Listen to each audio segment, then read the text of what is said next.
Jai Shri Ram. Hindu rashtra, Hindu culture. Remember, a piece of land cannot be called a nation. A nation is created when people of one thought, one culture, and one tradition live together, have been living together since ancient times. So, Hindustan is the name of our country, and it is a Hindu rashtra. It has always been a Hindu rashtra. So, just like German, Germans, they call it Germany, Japanese, they call it Japan. So, Hindus is Hindustan. Now, let us get some clarity on what we mean by one culture. I asked this question and AI gave me, you see, my question was like this: culture and its mentifacts, semiotics, and other dimensions. Can we have a listing? Polychronic, time being elastic, etc. Certainly. Here's an overview of culture's key dimensions, focusing on mentifacts, semiotics, and other cultural frameworks, including concepts like polychronic time. There's a very, very informative, uh, you know, discussion here. Mentifacts. It's actually a portmanteau word, mental facts, which means all the cognitive elements of a culture, shared values, beliefs, ideology, attitudes that shape behavior and communication. Beliefs, convictions about what is true or real, religious beliefs and cultural myths. Values, deeply held principles, individualism and collectivism, respect for elders and all that. Norms, shared rules or expectations, how to greet someone, acceptable public behavior, and attitudes, dispositions or feeling towards objects, people, or concepts within a culture. Attitudes toward gender roles, family structures. Okay, so broadly, mentifacts and artifacts. Artifacts would include all forms of art. Now, art means sculpture, architecture, painting. These three are called fine arts.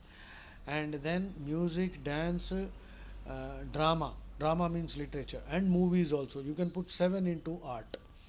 You will notice that each culture has a different kind of art. All the seven vary. Next, socio-facts. Socio-facts would be the political system, the academic system, the judicial system, all the systems in the society. And then semiotics. Semiotics is the study of signs, symbols, and their meanings. Right? Signs and symbols, flags, logos, religious symbols, codes, underlying systems of signs, gestures, traffic signs, myths, and language. You see the verbal and non-verbal communication. Okay. So then, of course, under language you will have to notice proverbs, idioms, slang, and all these things will come under semiotics. Now, time dimensions. Time plays a crucial role in culture, right? How we see time. Okay, we Hindus are polychronic, which means we are flexible, elastic, focus on relationships and multitasking rather than strict adherence to schedules. Middle Eastern, Latin American, and South Asian cultures, right? Whereas in my travels, I noticed, this clash of cultures takes place, and sometimes it can lead to arguments and fights and bitterness. That should not happen because you must always remain aware that cultures differ. So we are all polychronic. Americans are notoriously monochronic. Germans are monochronic. They do only one thing at a time. Italians are also monochronic. I have had many such experiences. Monochronic time.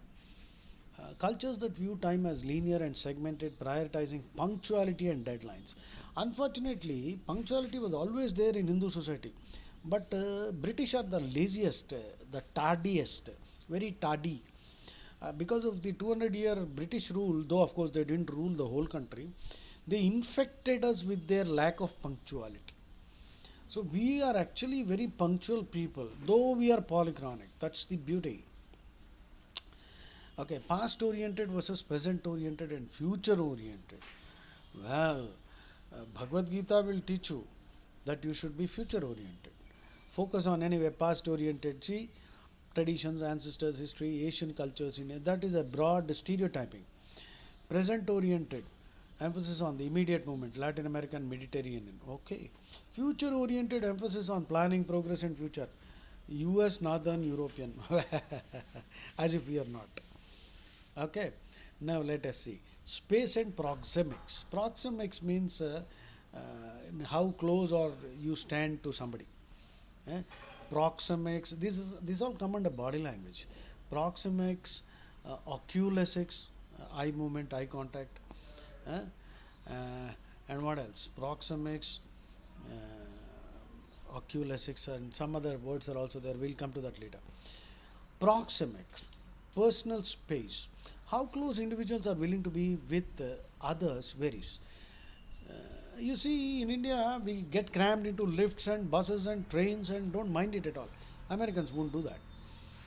Latin Americans, Middle Easterns tend to have a smaller personal space bubbles. Smaller personal space bubbles compared to North Americans or Northern Europeans. Proxemics, the study of spatial relationships and how space is used to communicate. Cultures differ in the use of public and private spaces.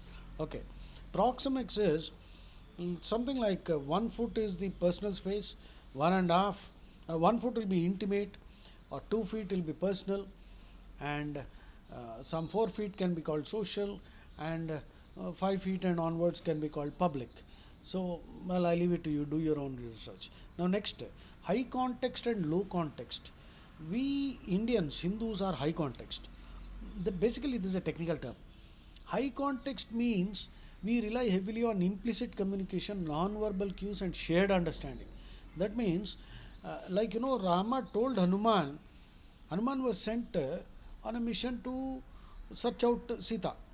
But he just didn't go there and search out Sita. He burnt Lanka also. He did a recce of Ravana. He entered the court of Ravana, pretended to be caught by the Brahmastra. He did many other things. In fact, Rama praises Hanuman for this. And in praising followers like Hanuman, Rama is actually telling us that there are different types of followers. The worst kind of follower is one who doesn't do what he is told to do. And even worse than that is the Duryodhana type follower, malicious obedience. That means he will deliberately follow out an order which the leader gave at a particular time, considering the situation, and actually, when the time has changed, that order is no longer relevant. A dangerous person like Duryodhan will deliberately follow that order and create a headache for the leader. Malicious obedience. Following the letter of the law, ignoring the spirit of the law. Remember, the letter of the law and the spirit of the law. Krishna will tell you that the spirit of the law is more important. Well, Rama most of the time emphasized the letter of the law. So that is an interesting discussion. Another time we'll have that. So we Hindus, when I tell somebody to do something, I don't give too many instructions. I expect that person to understand what he's supposed to do in that situation. That's called a high context culture. America, Germany, they are all low context because they emphasize explicit verbal communication, where meaning is largely in words only. So be proud to be high context cultures. Power distance. Now, power distance is cultures where hierarchical structures and authority are respected. High power distance. Inequalities are accepted. India, Mexico. Low power distance. Cultures that strive for equality and emphasize egalitarian relationships. Denmark, New Zealand, okay, even USA. This is another, it's not so black and white. Don't indulge in dichotomous thinking. There are a lot of gray areas. To strictly categorize cultures into these categories is again, I think, myopic. Individualism and collectivism. Hinduism teaches us that Aham Brahmasmi. In Hindus, I think unity is rare and very less. So we are more sort of individualistic. Cultures where personal freedom, independence, and self-reliance are emphasized. Collectivism. Cultures that emphasize group harmony, community, and interdependence. China and Japan. Okay. Uncertainty avoidance. This is another very interesting aspect. Refers to the extent to which cultures feel threatened by uncertain or ambiguous situations. High uncertainty avoidance. Cultures that value rules, structure, and predictability to reduce uncertainty.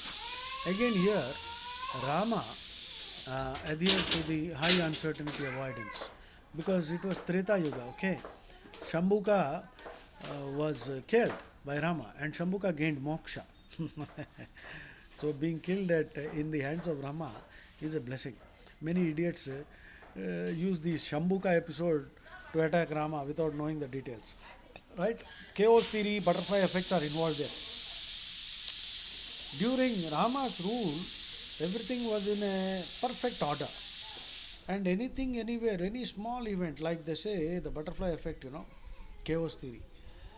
Chaos theory is defined as sensitive dependence on initial conditions. Butterfly effect is the name of the same theory. The definition is different. The flapping of the wings of a butterfly can bring about a tornado somewhere in America, or prevent a tornado from happening. So that means small things all add up to something very big. There are butterfly effects in our lives also, in our life, in your life also. Small things that have happened, experiences, all of them add up to create you.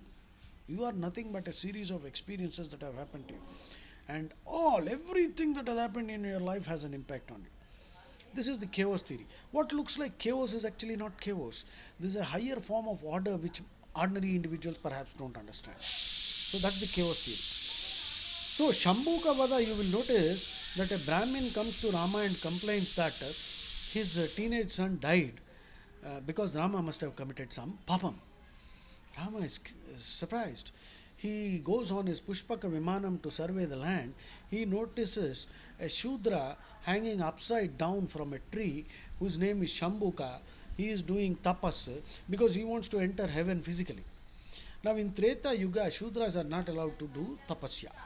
Now immediately all these, so-called people who are fighting for the oppressed, they find this as a nice opportunity to attack Rama. These idiots don't know science. So Rama just listens to that fellow and immediately beheads him with his Nandakam, and he gets moksha. Shambhuka is released from samsara. So Shambhuka is blessed. And the moment Shambhuka is beheaded, here the teenage boy gets revived. When Rama goes out on the Pushpak Vimanam, he tells Lakshmana to preserve the body of the dead teenage boy in a vat of medicated oil. The moment Shambhuka is beheaded, the boy comes back to life. Now, this is nothing but chaos theory in action. So, the imbalance has been corrected. So, Rama in that yuga believed structure is very important. But of course, Rama also took decisions. For example, killing Vali, and many other, sending Sita to exile. These were violations of structure actually. Nevertheless, so high uncertainty avoidance, low uncertainty avoidance. I think Krishna emphasizes the outcome of actions. Rama emphasizes structure. 90% of the time, structure, 10% outcome. Krishna, 90% of the time, outcome, and 10% structure. Because entropy keeps happening from yuga to yuga. Right? Entropy is the tendency of systems to go toward disorder, loss of energy. Anyway, low uncertainty avoidance, cultures that are more comfortable with ambiguity and less focused on rules. Singapore, Denmark. Okay. Masculinity and femininity. I think we Hindus are more of a feminine culture because we value quality of life, relationships, and care. Masculine cultures, you see, more achievement oriented, assertiveness, and material success. Because Hinduism basically is a spiritual culture. In fact, Christianity, Islam, communism have no spirituality, absolutely none. Hinduism is the only religion which is truly spiritual, right, and humane. And that is why it is the burden of the Hindu to spiritualize the whole world. Rituals and rites of passage, cultural ceremonies that mark significant transitions. We have 16 samskaras. In Vedas, there were 40 samskaras, and when it came down to Smritis, it was reduced to 16. And we are not able to follow even all the 16. It's all right. Okay? So, rituals and rites of passage. You will find that in Islamic cultures, they are rigidly adhering, even in Christianity. Okay, Christianity is dying. You see, whole of the world, churches are getting sold. Okay, next, social norms and taboos. Food taboos. What is sacred and what is taboo to eat? Beef in Hindu society, pork in Islamic cultures. Behavioral taboos. Norms around public behavior, social etiquette, around giving gifts and bowing and addressing elders. Aesthetics and art. So that I already discussed with you. So I think this was a very useful, interesting discussion. I'm sure you see. So I'll sum it up for you. Mentifacts, artifacts, socio-facts, semiotics, the four broad dimensions. Mentifacts, portmanteau word, mental facts, beliefs and attitudes and convictions. Artifacts are all the arts. All the arts means there are seven aspects: sculpture, architecture, painting, music, dance, drama, and movies. Socio facts: the social system, the political system, the judicial system, the academic system, the university system. Semiotics: all the symbols, logos, hmm, flag colors, and all that. So, monochronic and polychronic, high context, low context, past oriented, present oriented, future oriented, individualism, collectivism, high uncertainty evidence, avoidance versus low, masculinity, femininity, rituals and rites of passage, social norms and taboos, aesthetics and art. So, culture is a very complex, multi layered, shared value system, and which includes ideas about space, time, relationships, and taboos. So, this is Hindu rashtra, this is Hindu culture. All those people who have got converted to Islam and Christianity have got converted because of the fear of the sword. तलवार के डर से सलवार पहन लिया इन लोगों ने. All of them are actually Hindus. At one time in the world there was only one religion, that is Sanatan Dharma. These religions are, Islam is 1500 years old, Christianity is 2000 years old. And all the people who subscribe to these two religions, including communism, I treat as a religion, it is the worst of all. People don't read their holy books, which are actually full of lechery, butchery, and treachery.